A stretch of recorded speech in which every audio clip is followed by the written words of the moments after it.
జనార్దన్ రెడ్డి గారి కుటుంబానికి చంద్రబాబు నాయుడు మాట ఇచ్చి అభ్యర్థిని పెట్టలే.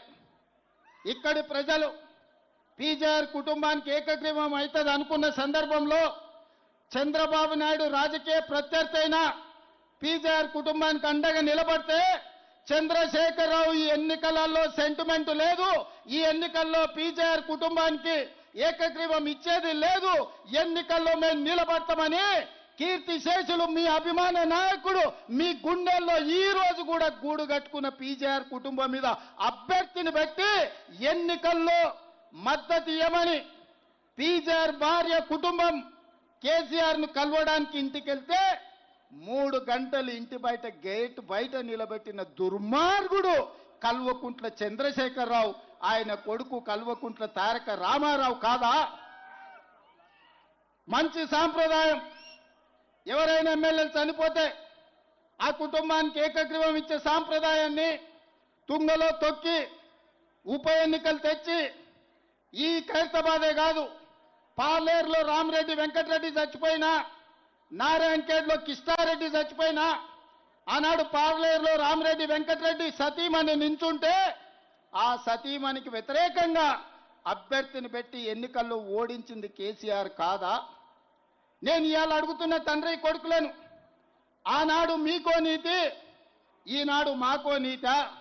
నీ జాతికి అసలు నీతి ఉందా? ఒకవేళ నీ జాతికి నీతి ఉంటే ఆనాడు పీజేఆర్ మీద పోటీ పెట్టినందుకు రైమత్ నగర్ చౌరస్తాలో ఎస్పీఆర్ కాలనీలో ముక్కు నేలకు రాజీ ప్రాంత పేదోళ్లకు క్షమాపణ చెప్పిన తర్వాత బీఆర్ఎస్ దరిద్రులు ఓటు అడగాలి. ఇవాళ మిత్రులారా మీరు ఆలోచన చేయండి. మా అమ్మలక్కలకు నేను విజ్ఞప్తి చేస్తున్నా, అక్క ఇవాళ ఆడబిడ్డను ఆదుకోండి, ఆడబిడ్డ కన్నీళ్లు చూడండి అని కేటీఆర్ చెప్తున్నాడు. వాస్తవమే, ఆడబిడ్డ ఎవరికైనా ఆడబిడ్డనే కదా. నీ సొంత ఇంటి ఆడబిడ్డ, నీ తోడ పుట్టిన ఆడబిడ్డ, నీ సొంత చెల్లెల్ని నీ తండ్రి సంపాదించిన ఆస్తిలో వాటా ఇవ్వాల్సి వస్తుందని సొంత చెల్లెల్ని మెడలు పట్టి బయటికి గంటిన కసాయుడు ఎవడని ఉన్నాడంటే వాడు కేటీఆర్ కాదా అని నేను అడుగుతున్నా. తండ్రి సంపాదించిన ఆస్తిలో వాటా ఇవ్వాల్సి వస్తుందని సొంత చెల్లెల్నే ఇంట్లోకెళ్ళి మెడలు పట్టి దొబ్బిన నీచుడు ఎవడని ఉన్నాడంటే కేటీఆర్. సొంత చెల్లెలకు బుక్కెడు అన్నం పెట్టనోడు చిన్నమ్మ బిడ్డ కంట బంగారు గాజులు చేపిస్తాడంట. ఈయనంట మాగంటి సునీతమ్మని ఆదుకుంటాడంట. నేను అడగదలుచుకున్న మా అక్కల్ని, అమ్మా మీ సొంత అన్ననే ఒకవేళ మిమ్మల్ని ఇట్లే అవమానిస్తే ఊరుకుంటారా, సలాకి కాల్చి వాత పెడతారా? మీరు ఒక్కసారి ఆలోచన చేయండి. ఇవాళ నీచుడు దుర్మార్గుడు లాలూచి ఉన్నాడు ఎవడని ఉన్నాడంటే వేల కోట్ల రూపాయలు తెలంగాణను కొల్లగొట్టి సంపాదించుకున్న ఆస్తి, అందులో సగం కాకపోయినా చారాన వంతన్న సొంత చెల్లెలకి ఇస్తే సొంత చెల్లెలు తిడుతుందా? ఇవాళ సొంత చెల్లెలు ఆదిలాబాద్ నుంచి మొదలు పెడితే అలంపూర్ వరకు తిరిగి నన్ను మా అన్న వీధిన పడేసిండు, నా తండ్రి సంపాదించిన ఆస్తిలో సిల్లి గవ్వ నాకు ఇయ్యలేదు, ఈయన్ని బొందబెట్టురని సొంత చెల్లెలే తిరుగుతుంది. ఇవాళ ఈయన వచ్చి మహిళా సెంటిమెంట్ గురించి మాట్లాడుతున్నాడు.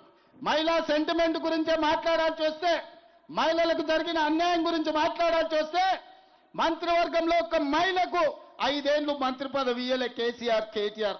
దానికి సీపూర్ దెబ్బలు కొట్టాలనా లేదా మా అక్కలు ఆలోచన చేయరు. మా అక్కలు శాతగానోళ్ళ ఇండ్లు నడుపుతలేరా, కంపెనీలు నడుపుతలేరా, విమానాలు నడుపుతలేరా, బస్సులు నడుపుతలేరా, ఈ ప్రపంచాన్ని ముందుకు పరిగెత్తిస్తలేరా? ఇవాళ ప్రపంచాన్ని నడిపించే శక్తి కాంగ్రెస్ పార్టీని ఇందిరాగాంధీ నడిపించింది.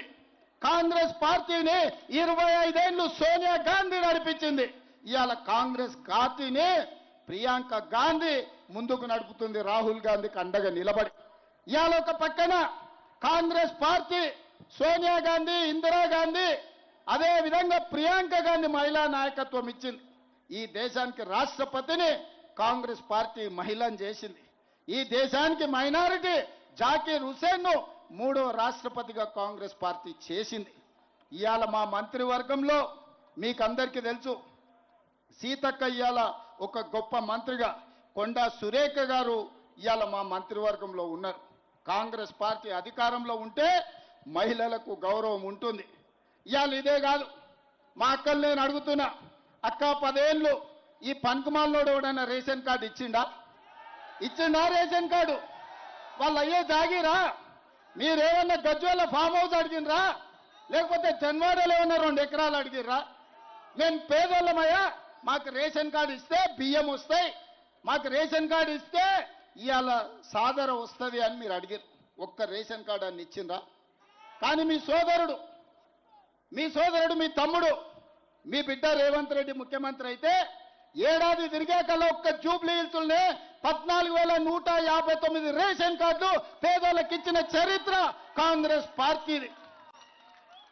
ఆయల్ల మా మైనారిటీ సోదరులు కరెంటు చోరీ చేస్తున్నారని కేసులు పెడితే ఇవాళ ప్రతి వాళ్లకు ప్రతి పేదవాడికి కరెంటు ఇంటి సమస్య తీర్చడానికి 200 యూనిట్లు ఈనాడు ఉచిత కరెంటు ఇస్తున్నాం. 25,000 మంది ఇవాళ ఉచిత కరెంటు 200 యూనిట్లు ప్రతి పేదవాడికి ఇంటికి వస్తుంది. ఇవాళ సన్న బియ్యం 20,000 మంది కుటుంబాలకు ఇవాళ సన్న బియ్యం జూబ్లీ హిల్స్లో మీకు వస్తున్నాయి. ఇవాళ జూబ్లీ హిల్స్లో ఉండే